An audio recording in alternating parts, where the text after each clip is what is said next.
most banks and credit unions are currently working on their budgets for next year, and everybody's budgets have been squeezed for the last few years. So we just wanted to give you a few tips, a few hints, a few things that we've seen in the industry on ways that you can get the most bang for your buck, so to speak, to really stretch the dollars that you're spending on marketing and make sure you're getting the best results that you can for those dollars. For those of you who aren't familiar with LKCS, I just wanted to, I guess I have the one token slide that talks about us as a company. LKCS is celebrating our 50th anniversary this year, and we've built all of our products and services around financial institutions and their needs. For the last 10 years or so, our focus has really been on utilizing technology to improve results of marketing and customer communication campaigns. So you'll see the different areas that we focus in and some of the products and services that we offer. And obviously, I'll be happy to speak with any of you about any of our products and services. And today's presentation on budget boosters kind of jumps between several of these different areas to talk about some of the things that we see happening in the industry. So obviously, we're still in a period of a weak economy. Versus we're out of the recession, but clearly the economy is not as strong as it could be. So I just want to impress upon you how important it is for you to continue to market during that weak economy and the opportunity that you have during this economic time. So maintaining your marketing will get you new business, and there's several studies that we'll quote as we go through here, but the American Association of Ad Agencies has shown that there is a strong correlation between sustained spending and increased market share. We know that prospective account holders don't disappear during the weak economy. They're still there. They're still out there for you to get. They're just much more conservative and much, I guess, slightly less willing or somewhat less willing to take chances and make changes in their finances. But it's an opportunity for you to certainly encourage that brand switching by demonstrating safer and cost-saving alternatives. If you can offer a better return, on an investment, a guaranteed investment, if you can offer a better term or a rate on a loan, to give them some cost savings, you have the opportunity to capture that business. And the Strategic Planning Institute has shown that marketers that continue to spend during this type of economic environment do far better afterwards than those that significantly cut or eliminate spending. So it's still a lot about keeping your name out there and making sure that your institution is top of mind when consumers decide that they want to make switches, changes in their lifestyles, in their financial lifestyles. And those same cuts in marketing investments that hurt have a cumulative negative impact on the long-term value of your brand. And that's what you're doing, is you're constantly building your brand by making investments in marketing. And as soon as you decide to cut a lot of that marketing spending, you're obviously damaging the value of that brand in the long term. It's going to take you much longer to recover that value. With that, I guess I'll get off my soapbox, and we'll talk about three key areas throughout this presentation. We're going to talk a lot about web development and just e-marketing trends in general. We're going to talk about how you can do some target marketing, and we'll actually talk a little bit about a tool that LKCS has called DataFlex. And then we're going to show you how to continue to use your statements, as great ways of incorporating targeted marketing each month. So we'll start with websites. And obviously, your website is now the first place that most people go for information about your institution. It shouldn't be a surprise, I guess, that the website, has replaced brochures. Nobody's coming into the branch and grabbing a half a dozen brochures. They're going to the website and learning about your products and services first.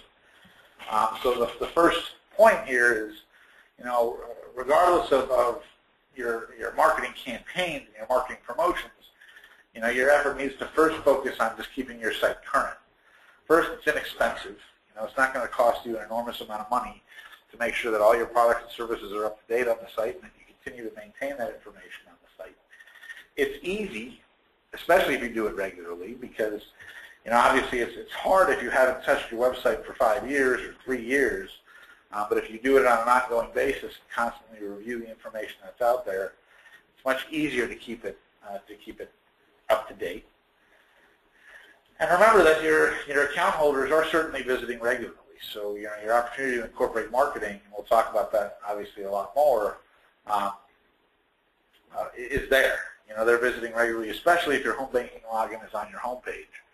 And if it's not, if you still have a dedicated page for a home banking login, we strongly encourage you to speak with your home banking provider and ask them what it will take for you to move that home banking login to your home page or to other pages on your site, because that's where you want your account holders going, is to a page that you've created, that you control the content of, that you can incorporate your marketing messages on, and then from there they can log into home banking to conduct their transactions.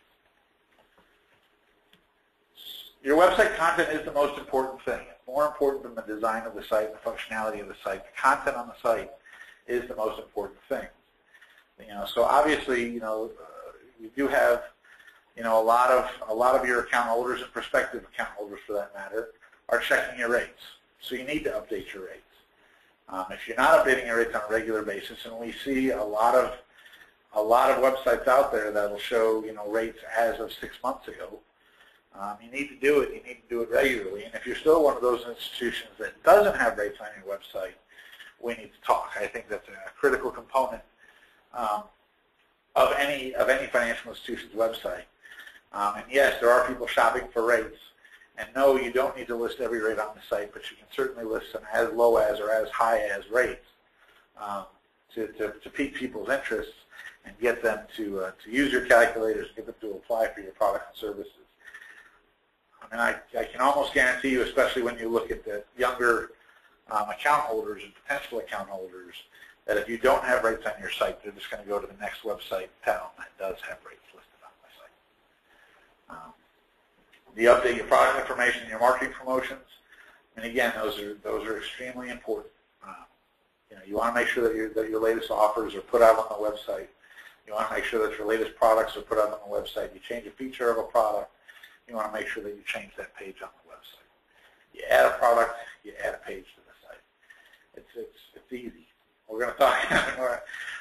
Obviously, maintaining content becomes a lot easier with tools like content management systems and control panels and different things like that. So, if you haven't seen that type of technology, talk to your web providers, talk to a company like LKCS, and we can show you how the internet has changed, how managing web pages have changed, and how easy it is to update the content. You don't have to be a programmer to change the text on your page, to add photos of your last event, to control and time and schedule the banner ads and the campaigns that are appearing on your site. All that is very, very easy now. You do need to continue to market your website. Just because you have one doesn't mean people are going to go there. So any of your marketing efforts, whatever channels you're using, is to include that website URL, that website address on everything. And then if you ever want to actually measure the results you're getting off your website, is consider to offer special discounts or special promotions, and only put those on the web. And then you'll be able to see who's taking advantage of those. And I think some of the demographics will surprise you. And then consider online advertising. If you haven't done any keyword advertising, with Google or Facebook for that matter, then it may be time to start looking at that, depending on what market you're in, what advantages you have, what products and services you're looking to promote. There's very, very effective ways to very accurately target market specific demographics when you look at online advertising. And one thing we want to caution is not to overuse your homepage. You certainly want to use it for marketing campaigns, but we've seen, over the years that a lot of our financial institutions' websites, the homepage has become way too busy. There's way too many places to get lost, I guess, when you look at the page, too many focal points. So you want to keep those focal points to a minimum. You want to make sure that when you look at your web page, that everybody who looks at it is looking at the content you want them to see. Your site still needs to be easy to navigate, but you don't have to have every link, every item on that homepage. With things like rotating banner ads, and we'll show some of these things. You can keep those focal points to a minimum, still get your message across, and keep the homepage clean and easy and friendly to use. So obviously, you need to know where your site stands, and you need to monitor that on your website. So there's a lot of free tools. Free is always good when we talk about budget boosters, to monitor the site and how it's doing for you and what pages people are going to. So look at things like Google Analytics and look at things like Google Webmaster Tools. All of those, both of those are free. There's other, obviously, solutions, but we've really seen, especially Google Analytics, is probably the #1 analytics package. I know a lot of very large companies, banks, credit unions, and private companies that were paying thousands of dollars a year for analytics software to monitor their websites and have all switched to just using Google Analytics.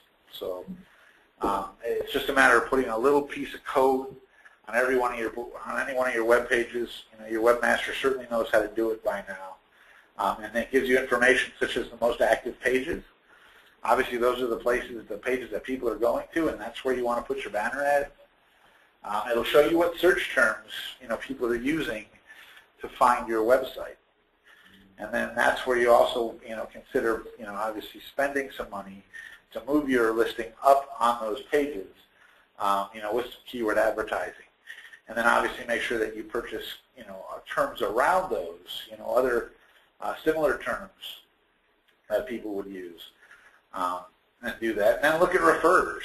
What websites are people coming from before they get to your website? And there may be some third-party banner ads that you may want to investigate. Putting banner ads on other websites that are driving people to your site. Obviously, get feedback from your audience. We're going to talk about online surveys in a little bit. But the people that are visiting your site can give you a ton of information about not only your website, but what they want to see with financial products and services in general, how you're doing, how your member and customer service is, different things like that. And then every few years, we highly recommend having a professional review done on your website. Have somebody that hasn't looked at your site for a while, or has never looked at it for that matter, take a look at the website, give you their opinion of it, give you recommendations on how to improve it. Things like that. LKCS does all of that at no obligation. So, I'm sure that a large variety of web development firms will do that for you, give you some ideas, give you some food for thought, and let you plan how your website's going to continue to progress over the next few years. Banner ads, we've talked about them a few times already, but use them on your website. They are very effective. You have several options when you look at putting banner ads on your site. We have what we call static ads, or anybody does. So that's an ad that appears, everybody that comes to the page sees the same ad. The ad doesn't change until you change it, until you upload a new one. You have random ads, where in that case you have a selection or a group of ads, and each time somebody loads the page, they're presented with a randomly selected ad from that group of ads. So that gives the appearance of that site changing on a regular basis without you having to go in and upload new ads every week or every month. You could have a library of 5 or 7 ads, and every time somebody loads the page, one of those different ads appears. More and more common now are rotating ads, and there's all sorts of different schemes to get those ads to rotate and have people control which ad they're looking at and different things. But rotating ads are ads that change from one to another all by themselves, every few seconds, and then also give, in most cases now, the website visitor the opportunity to move forward or backwards in that ad sequence. Animated ads. Animation does attract a lot of attention on a website. It can be done inexpensively, so you can look at that. And then there's more and more interactive ads where the ads, you click inside of the ad, you can make a calculator, embed a calculator and add different things like that to actually give the ads some function other than just linking to additional content. And then with banner ads, several years ago it used to be that whoever maintained your website had to maintain the ads. Well, you can manage those yourself now. You can change them, frequently or as frequently as you want to. And the neat thing is that there's a lot of different technologies, including control panels that we've built for our clients that let you schedule ads. So you can preset when a campaign is going to start and when it's going to end to coincide with other media that you're doing. So you don't have to necessarily set, a reminder in your Outlook calendar or something to take down an ad, at midnight on the 31st of the month, or get a new ad as soon as you come in the morning and post it on the 1st of the month. That can all happen for you automatically.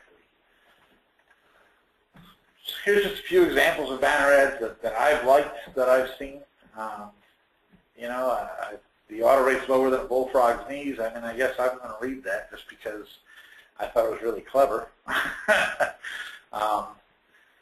The ad at the top shows you, I guess, a similar version of a rotating ad where, in this case, it's the home equity campaign. Actually, no, excuse me, it was a mortgage campaign. And they're showing 3 different situations for needing a mortgage: staying in your home, moving into a new home, or trading in, and upgrading that home. So there's different ads, obviously, all sorts of different styles. These are ones that I happen to like. If you haven't done any email marketing, or if you just do it infrequently, I really think now that email marketing is a must-have. It's very cost-effective. Obviously, email is much less expensive to send out than direct mail. I want to caution you that I want you to think that email is free. When we talk about email marketing, we're not talking about sending out 100 or 1,000 or 10,000 messages from your personal email software. That's just going to get you blacklisted, and, get a whole bunch of spam complaints and things like that. You need to use a legitimate permission-based email marketing platform. But what email marketing allows you to do is it provides complete tracking capabilities. So you can measure the results of your emails, and you can test different emails, test different subject lines, test different offers in your email. Just about everyone now has an email address. The only time that somebody's going to tell you they don't have one is when they don't want to give it to you.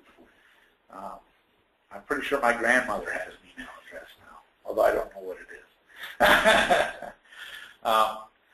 Email marketing allows direct interaction with your website. When you put content in that email, it's going to link to pages on your website, to offers on your website, to applications or calculators or different things on your website.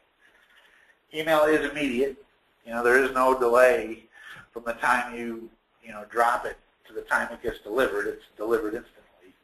And then all of the reporting is in real time. So unlike a direct mail campaign, it's not going to take a day or two or a week or two for that matter to get delivered. You're not going to have to wait for the for recipients to contact you. You're going to be able to see within the email results how many people are reading it, how many people are clicking on links, who those people are, different things like that. Email marketing does let you collect important data for future correspondence. You're going to know what types of offers different groups of people are interested in, and you're going to be able to follow up on that and take advantage of that. Obviously, you can send a message at any time with very minimal turnaround. Most of the time, email marketing messages are built on a template, so that the format's already there for the email. It's just a matter of dropping in a few paragraphs of text and sending it out. So if you want to send out a quick announcement, you can do that. And obviously, at any time, messages can be turned around very, very quickly. And obviously, email is great in coordination with other marketing efforts. So I'm not saying to stop sending direct mail. There's obviously a lot of places where direct mail is very, very effective. But use email in conjunction with that. Use email in conjunction with your radio ads, and your newspaper ads, and your lobby campaigns, and your billboard campaigns, and all those other things that you're doing. Add email as an additional tool and see how it works for your institution. When we talk about tracking the types of results that you can expect from any email campaign, or obviously you're going to see the messages sent. How many messages did you send out? How many messages were read? And how many times they were read? That's what the multiple reads is. You can see how many people read that message multiple times and how many times they read it. And then the number of click-throughs. That's the number of times people click on a link within that message, what they clicked to, how many times they clicked it. And both the reads and the clicks really show interest, in that email and in that offer.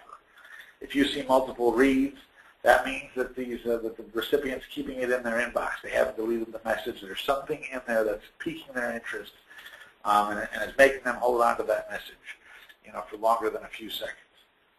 The click-throughs, that's showing obviously that that person is taking an active role in finding and seeking more information or doing something else. So there's something in that email that encouraged them to take action. And that's where, you can really capitalize on that. And if it's a loan offer, see if they've applied. If it's a deposit offer, see if they've opened that account. And if they haven't, that's where we talk about scheduling follow-up. Obviously, you have information about anybody that subscribes to your list or unsubscribes from your list. So people who have added themselves or removed themselves from your list. What we find is that there are very few unsubscribes from month to month for financial institutions. Most of the time somebody's on your list and they're going to stay on your list. Unless you abuse the relationship by sending them an email every day or sending them completely useless information. But if you're sending them valid, content that's relevant to them, they're going to stay on your list and they're going to want to continue to receive email communications from you. You obviously get complete user information, so any information that you know about these people that they've given you when they subscribe to the list is all tied to every email message that you send to them. And the whole purpose of getting these results is to allow for that easy automated follow-up. One of the things that we encourage our clients to do with email is when they send that first, before they send that first email, when they're developing that first email message, that they are already working or have already built that follow-up message so that they know that people are going to read the message, they know that people are going to click on it. So when that happens, here's the next message that I'm going to send to the people that have clicked on this link. I'm going to send this out 3 days from the time they click on it or a week from the time they click on it. I have a question that popped in, how do I get additional email addresses on my list? And there's, we actually have, I think we've got a list of 20 or 30 different ways to do that. And anybody who needs that, please feel free to email me and I'll be happy to send it to you. There's ways to do it in person. Obviously, anytime that you do have, an account holder at one of your branches, have somebody ask them for that email address, get it in their system, have forms at your drive-ups and your tellers and, and everything else for people to sign them up to your list. Any email marketing system should be able to give you a form to add to your website. Consider hosting a contest or some kind of drawing, whether it's one time or on a monthly basis or a quarterly basis that you're going to pull somebody from anybody on your email list or from new subscribers or however you want to do it for that $5 giveaway or the big screen TV if you have that in your budget, whatever you want to do. But a lot of times it's just about asking, and then constantly asking for that email, keeping it up to date. Obviously, you all have home banking platforms. Most of the time, about 70% of the email addresses within home banking are valid. And anybody who has an established account relationship with you, you have the opportunity to send those people email. There's not, that's not spam if they have an account and you have their email address. But just realize that email addresses that you've collected and that you've put into your core system or that you have in home banking, what we see is kind of as an industry trend is about 60 to 70% of them are good, 30 to 40% of them are bad. People have disposable email addresses now. They're changing email addresses. As soon as they start getting a lot of junk in their email, they start using a different one. So you want to make sure that you're constantly refreshing those email addresses within home banking or within e-statements. Have a way to to ask people to verify their email address is still correct or updated on a quarterly basis, things like that. Like I said, I have a whole list of ways to collect email addresses. I'd be happy to send it to you. Just drop me an email. My email address will be shown at the end of the presentation. So this is an example, I guess, of one of the stats pages from one of our systems. It shows you, I guess, how this information is presented, graphed. All of these little blue words are actually links. So if I want to see this as a targeted message sent to 339 people, if I want to see the 182 people that read it or the 39 people that clicked on it, I click on that 39 and then be presented with that list. But this is the type of information you can expect from any email marketing system. When you put that message together, when you write the articles, content obviously is not easy to come up with for newsletters and e-newsletters and things like that, but use articles from your printed newsletter in your email newsletter. Edit them, shorten them, but reuse that copy You can obviously write your own, or LKCS and other agencies can help write that information for you. The nice thing with emails is that they're short. People don't want to read a lot of information on their screen. So, we recommend including 2 to 3 short articles per message. Each article should be as concise as possible. 1 or 2 sentences, 3 sentences, really no more than a paragraph needs to be included with a link to the website for more information. And that's really important to really, gauge the results of your messages. You want to include links back to your website, especially the interactive elements. Forms, applications, calculators, things that allow people to take action. That's really what you want. To get them to go to a web page and read more about your products and services is great, but to get them to take, to take that next step and fill out that application or open that account online or sign up, for your own webinar or whatever it might be, is really going to be important for you. While we're on the subject of e-marketing and websites, it is time for you to go mobile. Not necessarily mobile banking, although more and more financial institutions obviously see that as an important avenue. But with mobile websites and different things like that, which we're going to talk about now for the next few minutes, it's really important for you to start looking at how you're going to interact with your mobile users, with the customers and members that you have that are using their mobile devices more and more. Morgan Stanley came out with an Internet Trends report June of last year, which really opened up a lot of people's eyes. It was a tremendous report. And if you don't have it, again, that's something that I can send you as a PDF or you can search for online. But what it shows is that, by next year, within the next few months, more smartphones will be purchased annually worldwide than desktop and notebook PCs. That's already happening in the U.S. So every day and every month, and every year, there's more people buying smartphones than are buying PCs. There are 1.6 billion internet users, so there's a lot of people in the world that have internet access, but there's 4.1 billion mobile subscribers. It's a big number, There are 5 major trends that are causing this type of growth. Obviously, just about all of us have 3G. Most of us, or many of us, have 4G networks in our area. That's just, the bandwidth that's available, the speed that's available to access information on the internet, to get data on your phone, is increasing at very rapid rates. Social networking, we all want to be connected to Facebook and Twitter and LinkedIn and whatever the different social networking sites are, but we don't want to just be connected to our friends and our contacts when we're sitting in front of our computer at home. We want to have that information at our fingertips and have it on our phones. Video, if you've ever seen, if you've ever put a video on your website or uploaded something to YouTube and created links to it, video content gets people to look at it.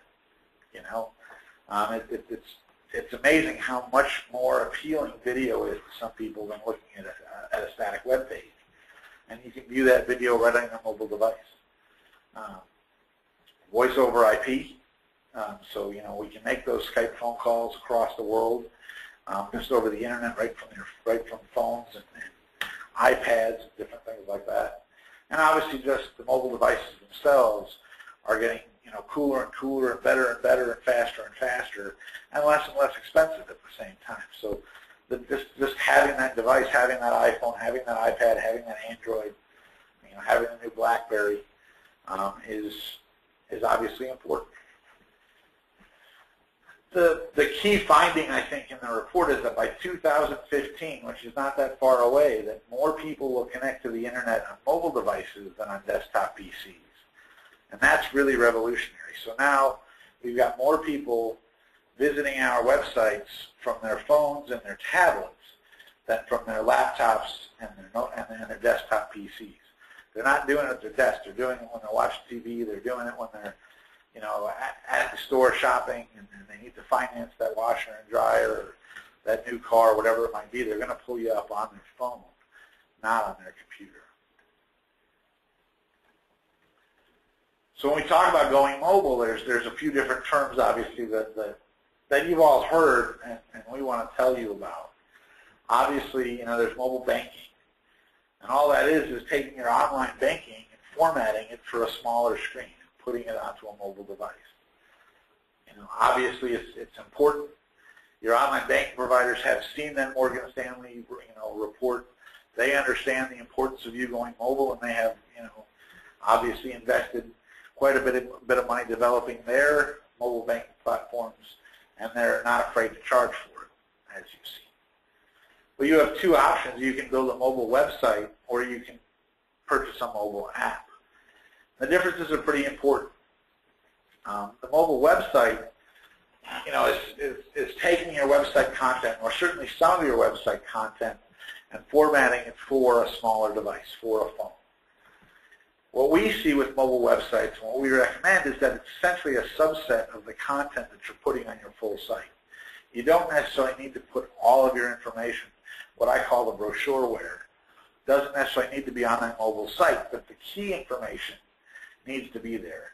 Your mobile banking login, your current rates, your contact information and hours, your latest marketing specials, even a short form loan application, things like that, should be on a mobile website.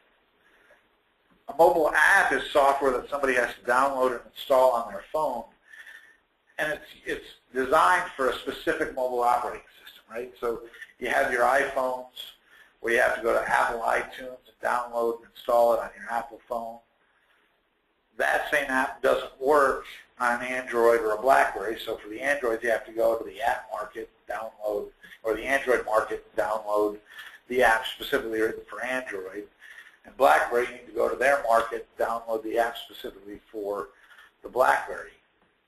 The drawback is when you're looking at mobile apps that you have to purchase an app for each of those platforms, and each of those apps comes with a very, very high price tag when you look at mobile banking apps. Our recommendation is to save the thousands of dollars that it's going to cost you to purchase mobile apps for each operating system that comes out, and support every operating system and every device with a mobile website. And I'll show you how some of our customers have done that, and I think you're going to hear this more and more frequently. Developers don't necessarily want to develop their apps for every one of these different platforms.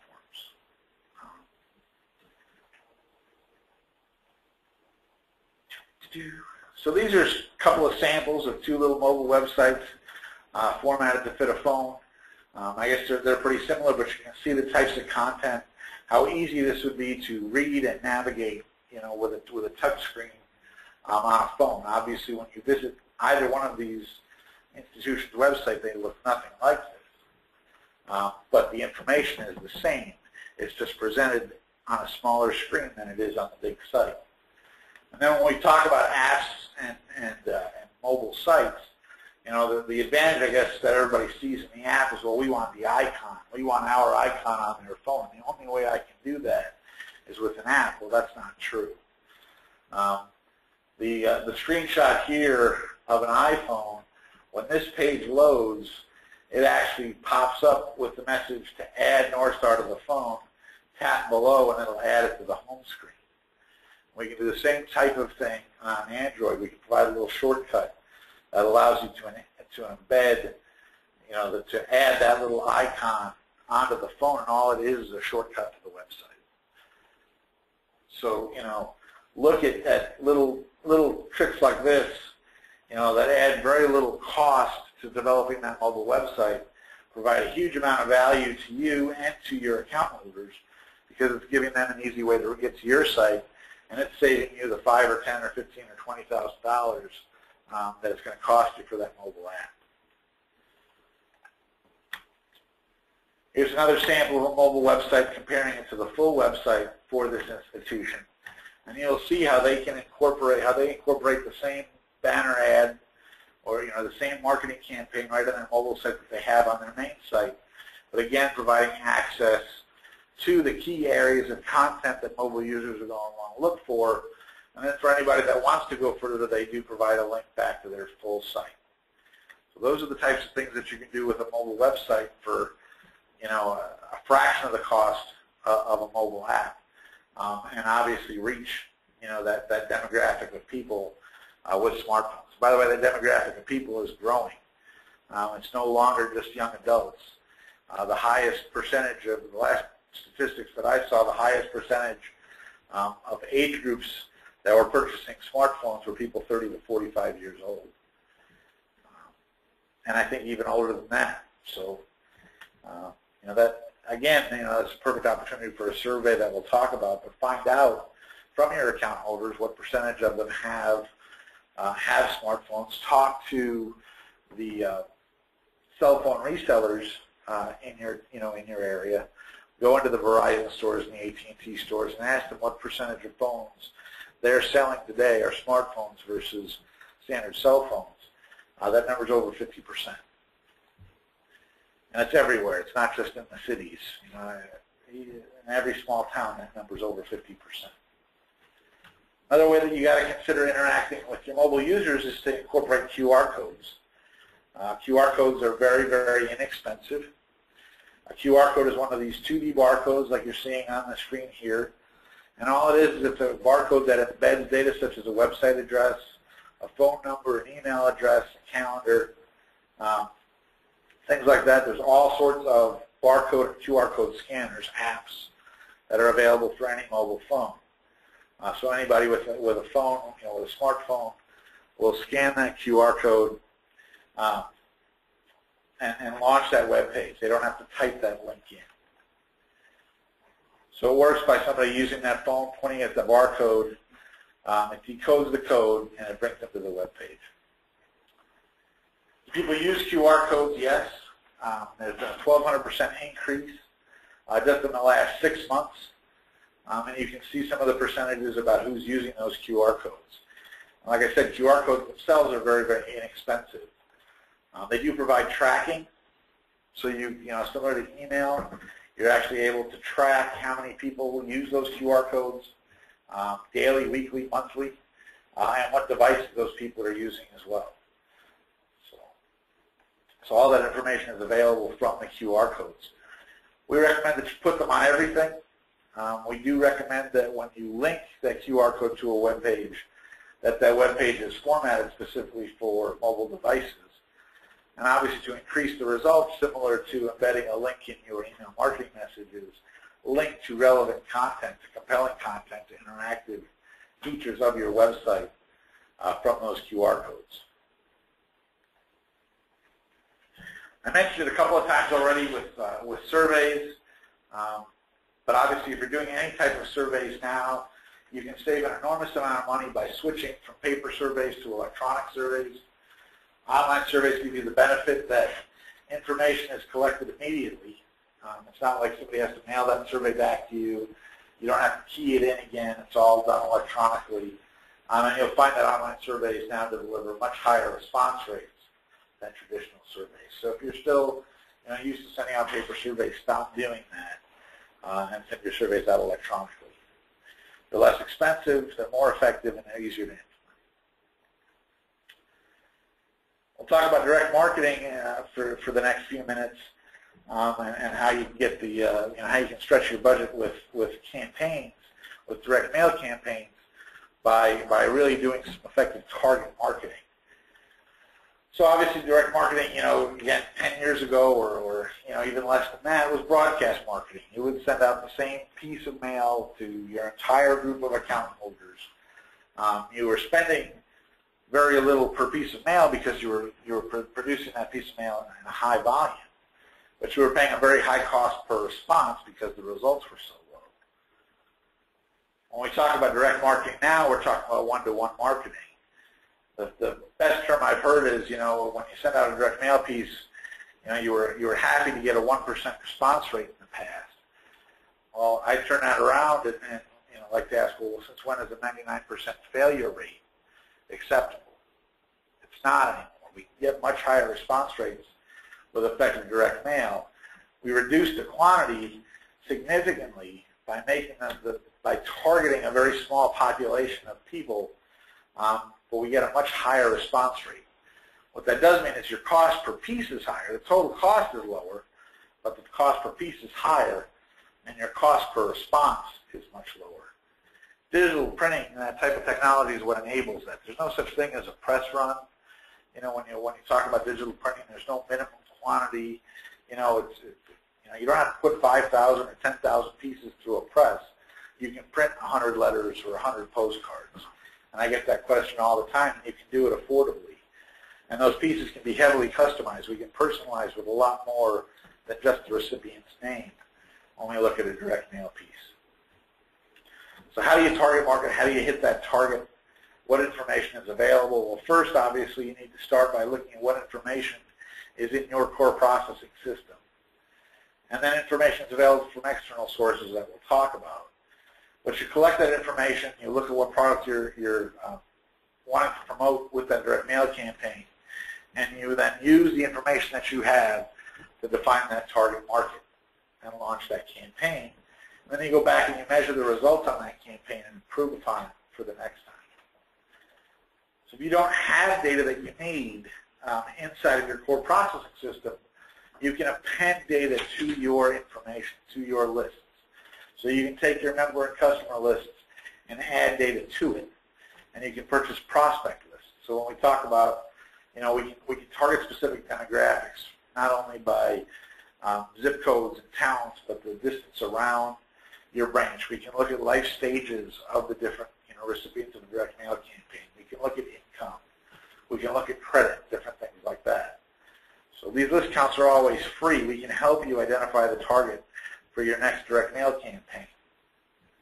Give us the idea of the campaign, and we can recommend the different parameters that we can look for and how to do that. I mentioned credit. You know, we can actually use actual credit bureau data for pre-screen marketing campaigns. And we will identify prospects for you that will qualify for your different types of loans. One of the unique things that we're doing as well is that we can also give you daily and weekly triggers. So we can identify both your account holders and non-account holders, people that live in your communities that are having their credit checked for auto loans, mortgages, and credit cards. And we can do that every day or every week. So you want to talk about sending a very highly targeted piece of mail. Well, if I know that you applied for a loan yesterday, I can send you a letter today pre-screening you, pre-approving you for an auto loan in my institution. And I already know that you're in the market for a loan because you applied somewhere yesterday. Same thing for mortgages and credit cards. We can talk quickly about a home loan, a home equity campaign. And I'll show you what data you might have, what data is available, what you can do with it. And this is how we build direct marketing campaigns now.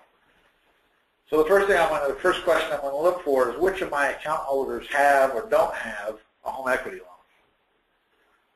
And then which account holders have available credit in their existing HELOC. So if they have a HELOC with me, how many of them have an unused portion of that line of credit?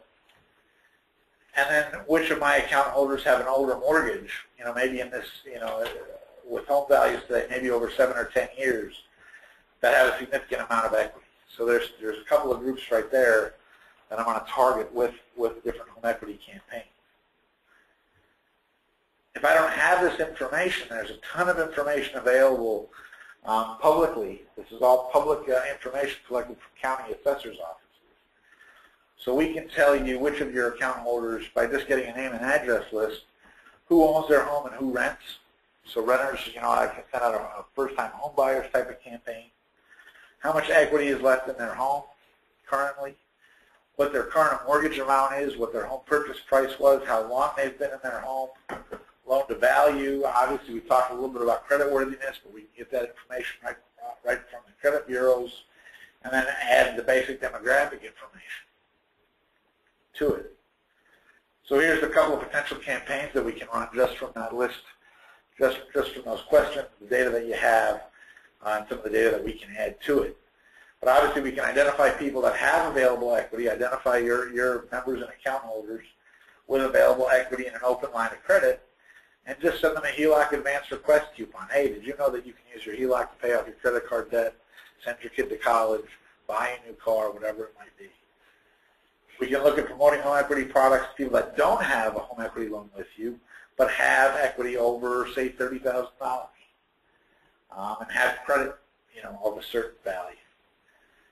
We can market home equity funds to cover education expenses for people with children between ages 35 and 55 or 40 and 55, whatever age brackets we want. We know that those people have, with children, probably have children approaching college age, or they're looking to begin to wonder how they're going to fund those college expenses. And then again, encourage people that have available equity in their home and maybe don't have an auto loan with you or have one auto loan with you. Explain to them the advantages of using a home equity loan to fund vehicle purchase. So there's a few ideas. Here's a few more. Use home equity products to promote home equity products to homeowners that have income with a first mortgage below a specified amount, so assuming that they have equity. Offer home equity consolidation loans to people who have revolving credit card debt over $10,000. And again, all of these campaigns can be further limited. We can further squeeze that quantity down, looking at geography and creditworthiness and age and all sorts of other criteria. So we can find out, again, sending highly relevant campaigns, highly relevant offers to people, sending out 100 of these, 200 of these, 500 of these at a time, instead of sending out 5,000 or 10,000 or 20,000 at a time. Reducing the total cost and improving the results greatly. Public information is public, so you can't use it. And if you don't know what data is available, again, contact somebody like LKCS, and we can help recommend, what data you can add to your marketing campaigns and different things like that. I had a question come in about, can I set credit parameters for a campaign? And yes, we have, access to data from all 3 credit bureaus, and you can specify specific credit parameters. You can specify credit scores, debt-to-income ratios. We can make sure that there's no lates or delinquencies or bankruptcies in people's credit history and things like that. When you use credit-based data, you do typically have to extend a firm offer of credit. So you do have to send some type of pre-approval campaign out to them. It doesn't mean that they're not going to apply for a loan. It doesn't mean that your underwriters aren't going to review their credit again. They still have to apply and go through your standard application process. But the language that you use in that campaign, has to be very specific. It'd be a specific offer of credit, not just an invitation to apply type of mail piece. You don't need to be intimidated by data. Data is not hard to analyze, to view, even for the marketing people, right? We're not numbers people, we're marketing people. So we're not necessarily used to looking at data. But you can use tools like LKCS's DataFlex or other systems that are out there to do this, to identify groups of people for your campaigns, to profile your existing account holders, to extract those lists, and to measure the results. So when we talk about DataFlex, it is a database marketing tool, but you don't need to be a programmer or know anything about databases to use it. And when we talk about reports and dashboards and different things like that, we're not talking about just standard Excel tables. We're talking about very, very interactive elements. So, highly graphical ways of looking at your data. This is showing you what loans are coming due and allowing you to reach out to people whose loans are coming due in 6 months or 9 months. We can look at loan balances and how those balances are changing from month to month, quarter to quarter, year to year. Whoops. Let me go back. I clicked the button a few too many times. But there's different types of dashboards and reports like this that we can look at. I'm going to jump over. I've got only a few minutes left, but I'm going to jump over to using your statements. I know we've talked about this, in the past with many of you quite a bit. But we really feel that you can use your statements as much more effective marketing tools. And what we do is we use there's a term in the industry called Transpromo or Transpromotional Marketing. And what that's doing is it's combining your transactional documents, your statements, with promotions. And because of the amount of information in your statements, we can use that information to very, very effectively target market and cross-sell products and services to people based on the information that we know about them. It allows you to take advantage of free postage. We can add this targeted marketing information to your statements without paying the cost of a direct mail campaign, not paying any more postage. You're paying to deliver that statement already. So then the question I get all the time is how many people look at their statements. Well, unfortunately, I can't tell you exactly, but I can show you numbers from within the industry. The post office did a survey in 2009 that shows 95% of people read their statement at least once. I don't believe these numbers, by the way. The survey in 2009 by InfoPrint, which is a combination of Ricoh and IBM, found that 83% of people always open their bank statements. And a 2010 survey by Pitney Bowes showed that 73% of people open and read their statements right away. Even if these numbers are off by half, and again, I don't agree with them, but if they're off by half, the percentages of people opening their statements are still higher than the percentage of people opening your direct mail campaigns. So people are looking at their statements. Will Transpromo work? And we'll show some examples of what these offers are on the statements, but 64% of people responding to a survey by Zoomerang and InfoPrint said they would use personalized coupons printed on their monthly bills and statements. And we look at the 64%, and again, even if it's off by half, even if it's 30% of people that use that, compare it to what the Direct Marketing Association shows as their response rate trend report. What they're showing is that in the 60% of direct mail campaigns from financial services companies, those are aimed to produce a sale. Well, they're only getting a 3% response rate from a house list and a 1% response rate from a prospect list. Again, this 1%, since when is a 99% failure rate acceptable?